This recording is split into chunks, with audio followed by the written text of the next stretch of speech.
Hello everybody, welcome to episode 5. I'm going to be applying the model fractal across all time frames in this video. I'm going to walk you guys through a top-down analysis approach. So in episode 2, you learned the change in the state delivery model. In episode 3, you learned how to find a higher time frame bias using that change in the state delivery model. In this video, we're compiling them both, and I'm going to provide you a simple checklist to get into a trade. The thing that's different in this video is we're going to be reviewing ICT's trade from the other day. So I'm going to show you guys how I have personally reverse engineered ICT's trades.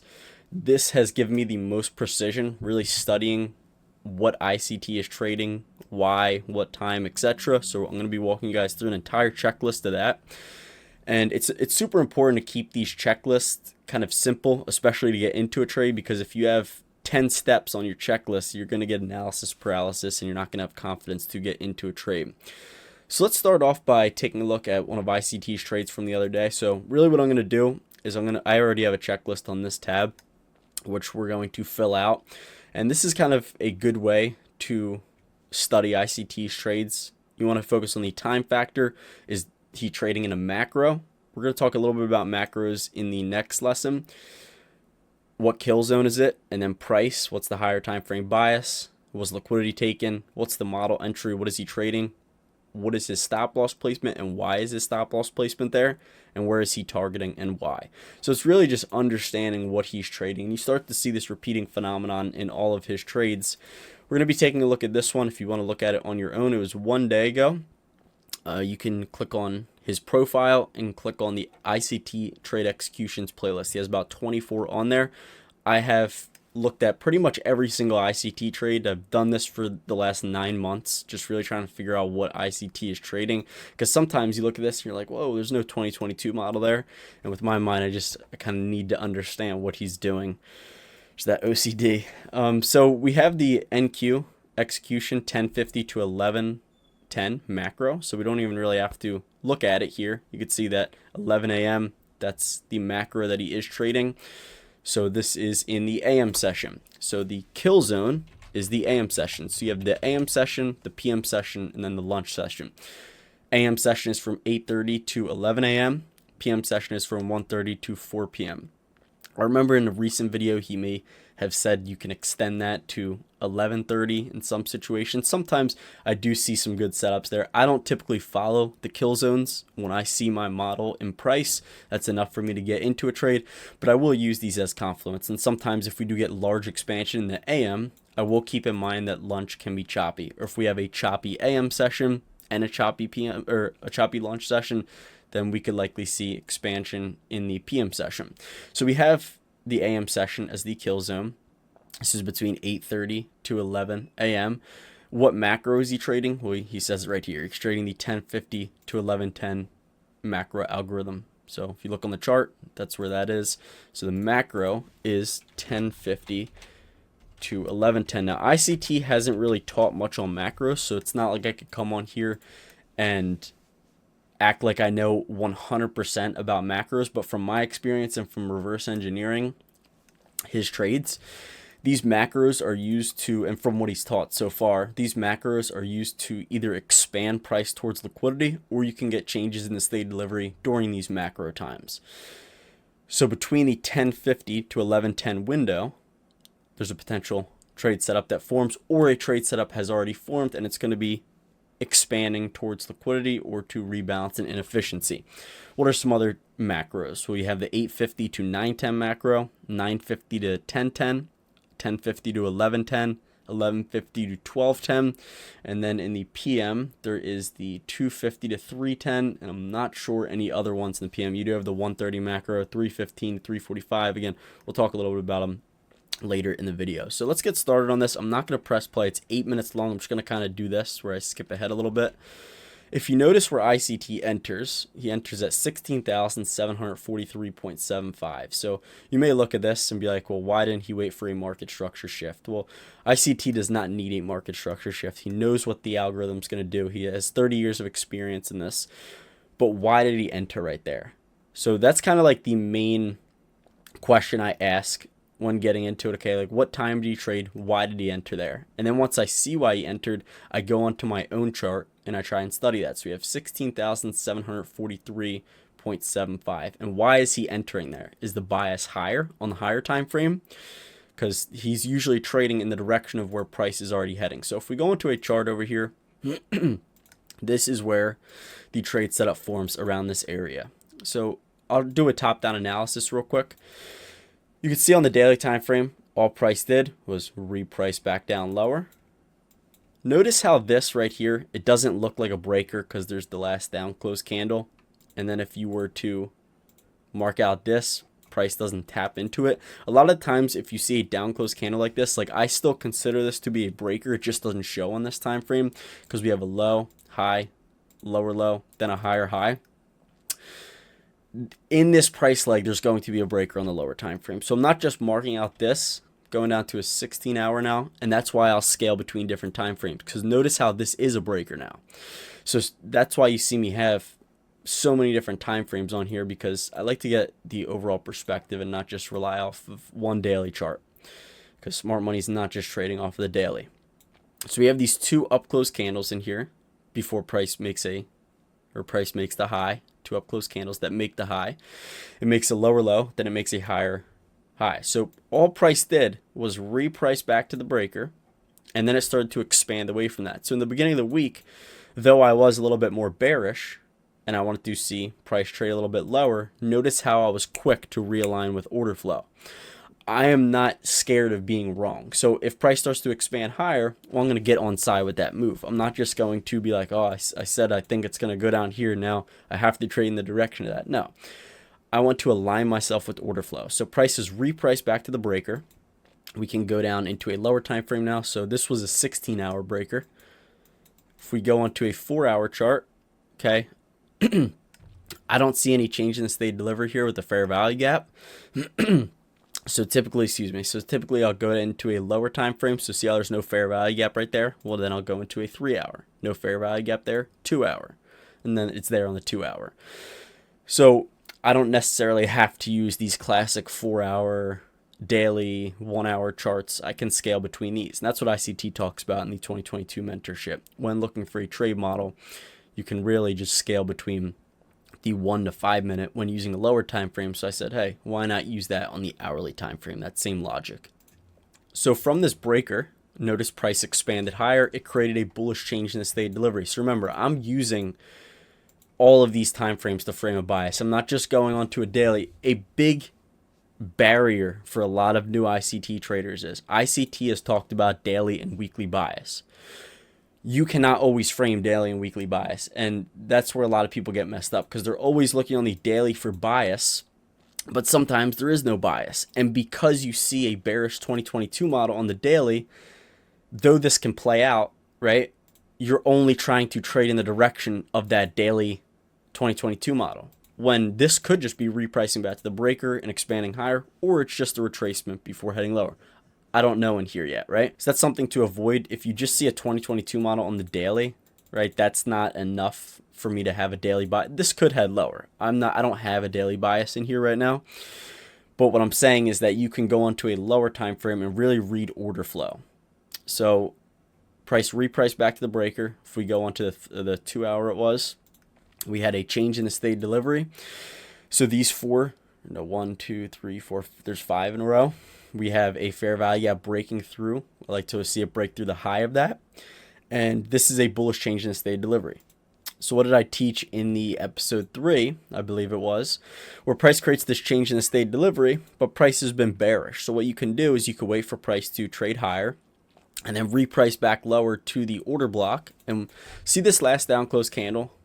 Okay, that could be a sensitive point of the order block too. Why? Because that's the inception of when price delivery started higher.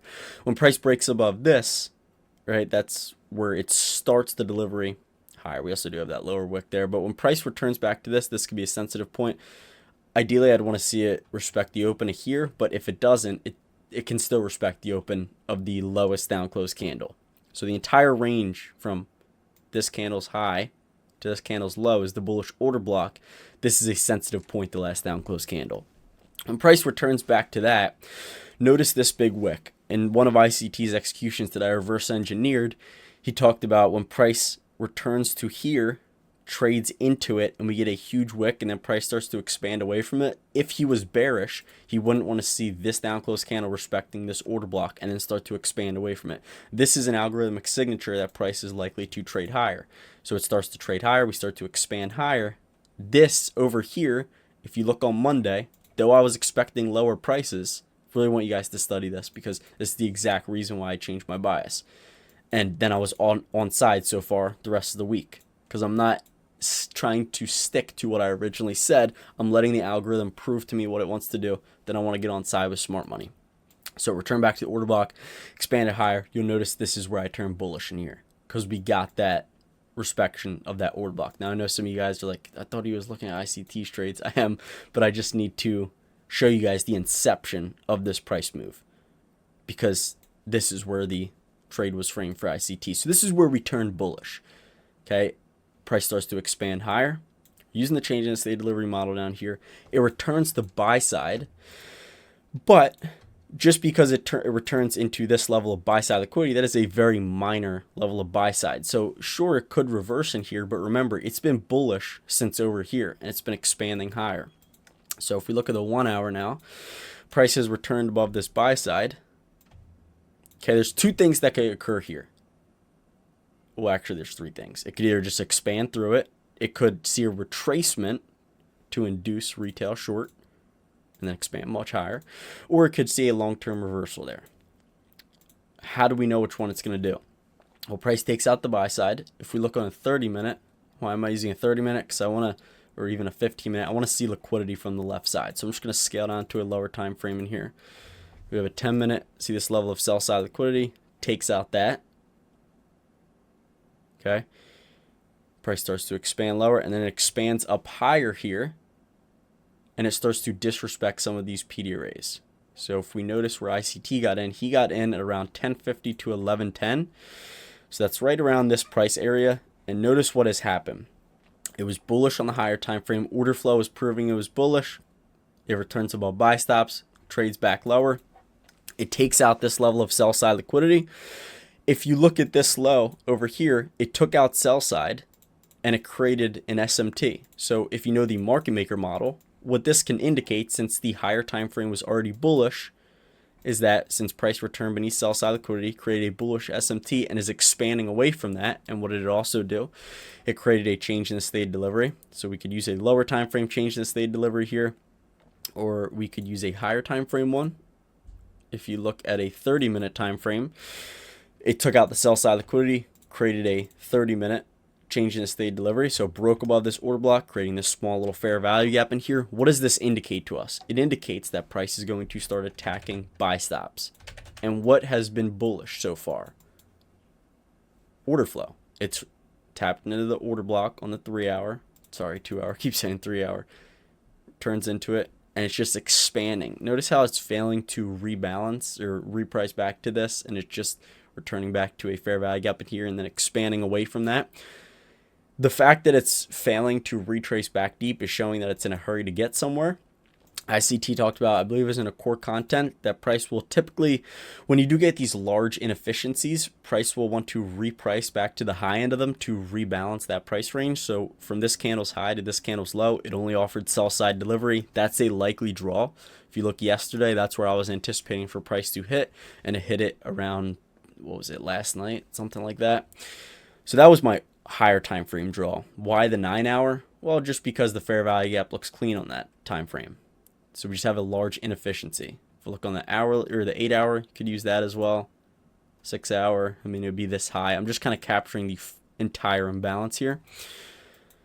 But again, order flow has been bullish. It returned beneath sell side liquidity, created a SMT divergence, expanded higher, disrespected this bearish fair value gap, disrespected this bearish order block, disrespected this bearish fair value gap. So 3 PD arrays broke to the upside, something you could use as confluence. ICT says if you're bearish here and 3 PD arrays break to the upside, you're likely wrong with the bearish bias.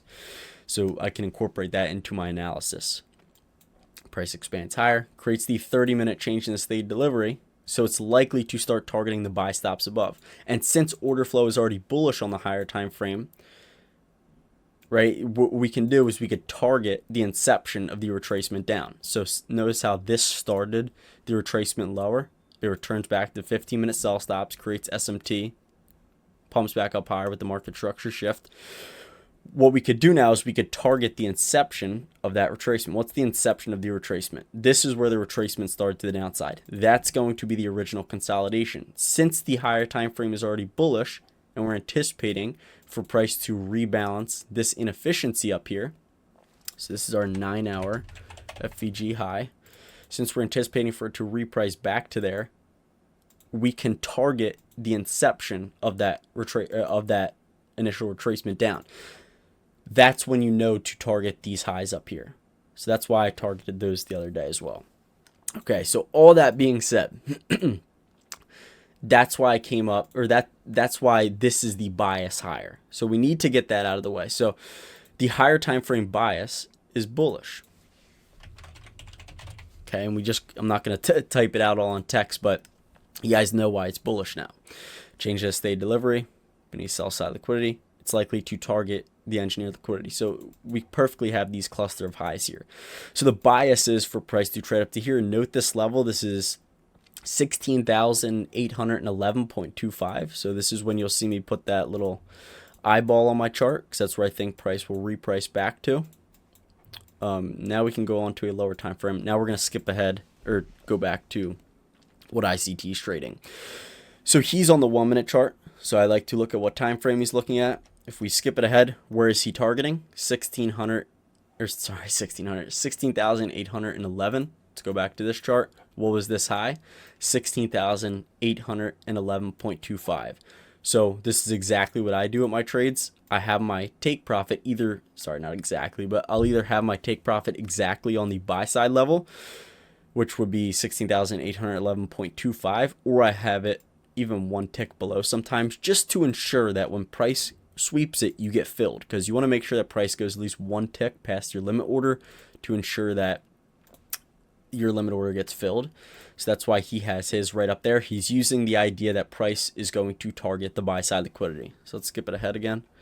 We're gonna come back to his entry, 16,743.75. We're gonna skip it ahead here. Look what he marks out. See these 3 consecutive down close candles with the fair value gap? That's a bullish order block or a change in the state delivery.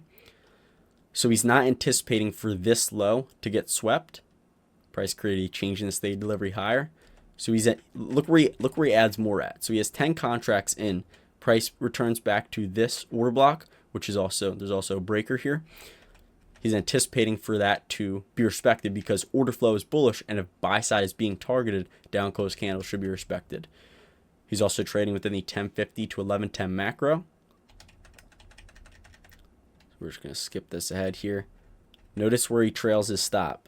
What did price do? It repriced back to the order block and expanded higher. Before we get into that, let's scale down to the lower time frame and take a look at this. So remember, this is the bias up here. Okay, so he's using a 1 minute chart. If we go into a 1 minute time frame, I want you to study what price did over here. This is the 30-minute order block. Price returned back to this minor level of sell side liquidity and expanded away from that and created a change in the state of delivery. So if you study my entry as well, you'll notice that I got in somewhere over here. Using the same idea, price created a change in the state of delivery, fair value gap right there. If you look on a 2 minute, created a fair value gap right after the order block. So sometimes if I'm looking at a 1 minute time frame and it doesn't create the change in the state of delivery or the fair value gap right after the change in the state of delivery, I'll go to a different time frame because here it did. So if you were just looking at a 1 minute, you're thinking, all right, well, it's invalid now, but that's not true because look at the 2 minute, created a fair value gap right there. Price returns back to that order block. This is significant because this order block swept liquidity, expanded higher, created a change in the state of delivery. So right here, price creates sell stops by engineering them. So we have these cluster of lows.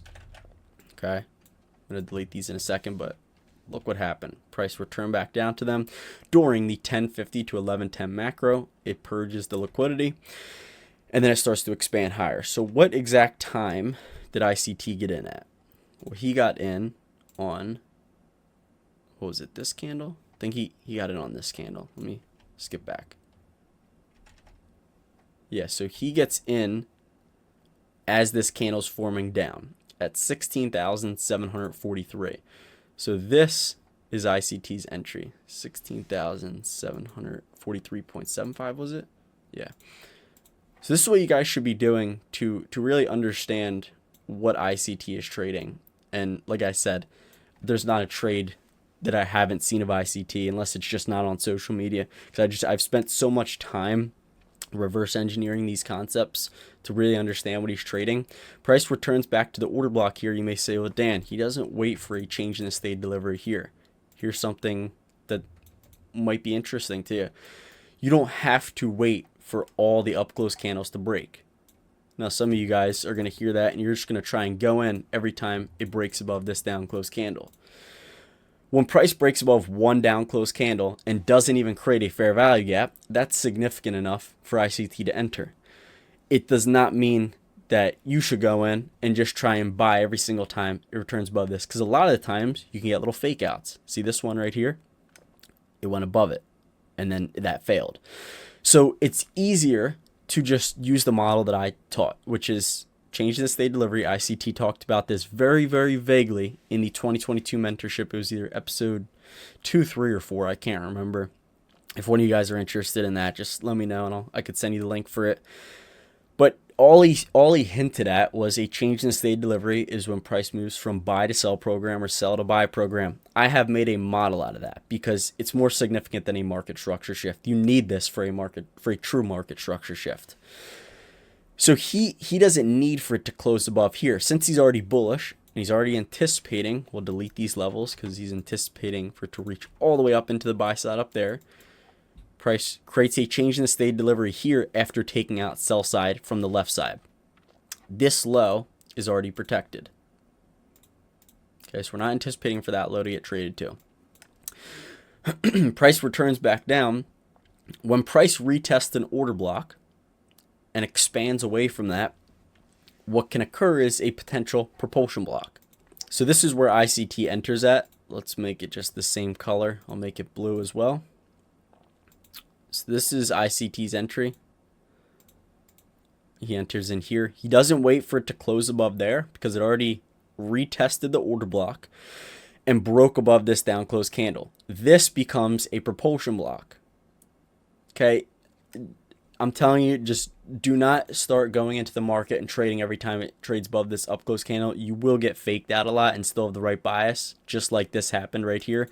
What can happen is it fails and then you think, all right, that should have worked. Now it's targeting the low over here, but that's not the truth. It just went for one more run on stops.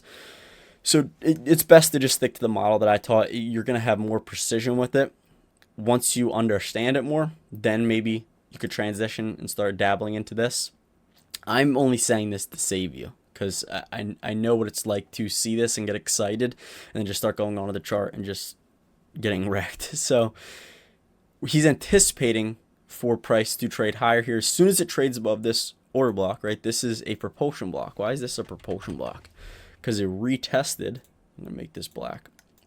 Because we have a order block that retested a previous order block. So price closes above it here. ICT enters in this blue area. And he's anticipating for price to trade higher now. So if we look at ICT's entry over here, that's exactly what's going on. Look where his stop placement is. He's not anticipating for that low to get traded to again. So if we look over here, the higher time frame is bullish, right? It did take out liquidity. It took out sell stops, but it took out the sell stops. It was like a minor level of sell side liquidity. So it ran 2 levels of sell stops. Ran this one over here and ran this one. Again, I'm using liquidity from the left side. Okay. Model entry. Okay. He's using a change in the state delivery. He's just not requiring all of the candles to break to the upside because he's not anticipating for this low to get traded to. Then once it retests the order block and expands away from it, it's likely to expand higher from there. Now this low becomes protected. So that's likely not to get traded below. Why does he have his stop loss down here? Because he's anticipating for a fair value gap to form as price is trading higher, and he doesn't want price to trade beneath here. If it trades beneath here, it would be disrespecting the open of that propulsion block and trading towards mean threshold. He doesn't even want to see a larger tracement there. So if you look where his stop is, it's 1733. Sorry, 16733. I always get these wrong. So this is, we're going to make it the same exact colors. 16733. So that's where he's anticipating, or that's where he's not anticipating for price to trade to. So let's skip it ahead here. If we just speed it up real quick.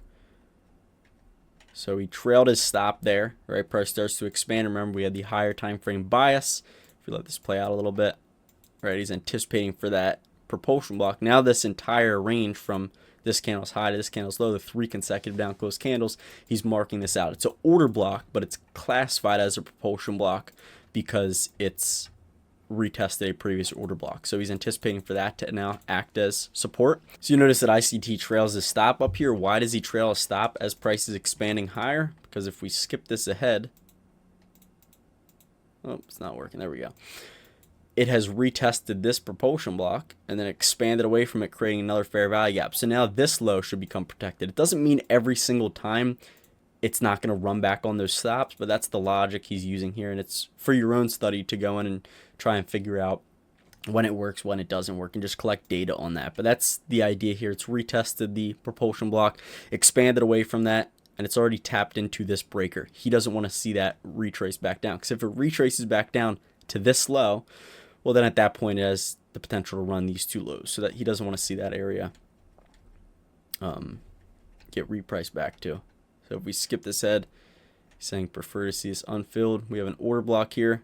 Okay, this is an area where he's looking for price to respect. He doesn't teach much about breakaway gaps. Breaker here, price expands higher, trades into it, and then it hits the buy side objective. So if we go back to this checklist over here, what he used for the entry is price breaking above the 1 down close candle. He's using that as the change in state delivery, anticipating for it to create a change in state delivery by breaking above all the consecutive down close candles.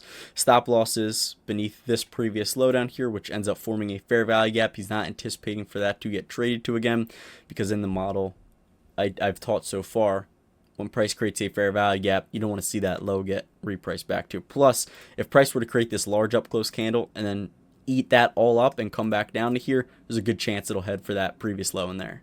So for the stop placement, I would say near low of changing the state delivery, and it was also the fair value gap. This was candle number 2 low. Target, he's using the higher time frame bias buy side target. So far what we have, ICT trading in the 1050 to 1110 macro.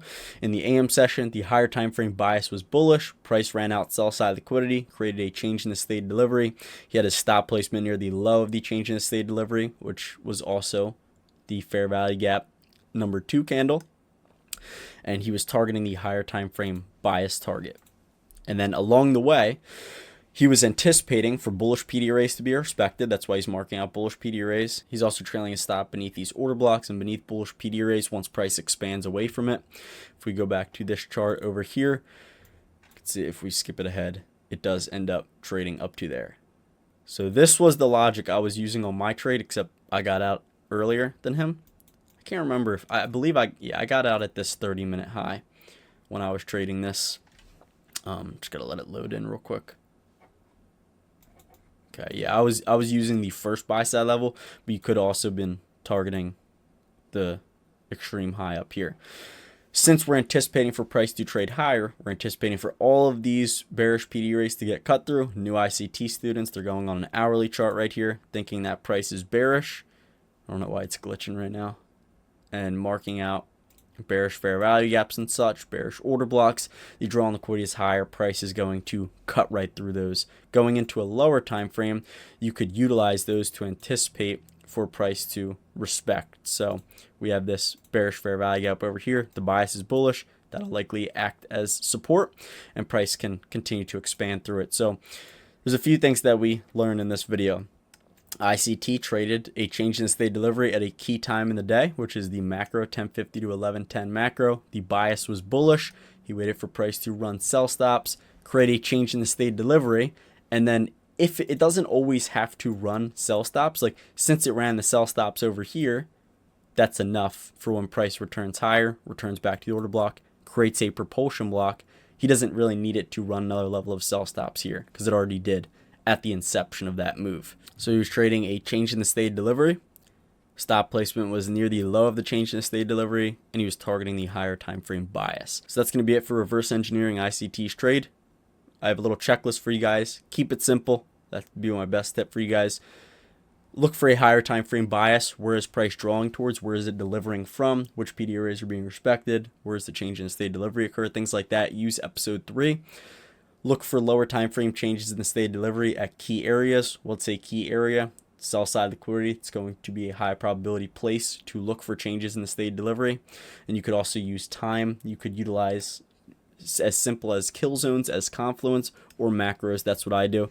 Time it doesn't have to be at a macro for me to trade. It's something I'll just use as an extra confluence though. That's going to be it for this video. Hopefully this was insightful, and I will catch you guys in episode 6 tomorrow.